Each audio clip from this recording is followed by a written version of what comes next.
Hey everyone, and welcome back to another video. And in this video, I'm going to show you how to soft reset your PS5. Now, this video is going to be particularly useful for individuals. Let's say that you want to go ahead and reset your PS5. Maybe you're running into some lagging issues. Maybe there's some bugs here and there. How do you actually go ahead and soft reset your PS5? Now, this video is going to be short, sweet, and simple, guys. There's not going to be a lot of steps involved. But in order to do this, what you're first going to do is navigate to settings on the upper right hand corner. Next, you want to go to the right and you want to find this option here that says reset options. So from here, you want to click on reset your console.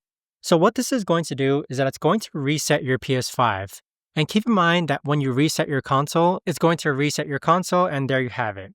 But that right there, guys, is the best and easiest way that I know of to actually go ahead and reset your PS5. If you guys know of a better or easier way to actually do this, let me know in the comments down below. I would love to know. Thanks so much for watching, everyone, and I'll see you guys all in the next video.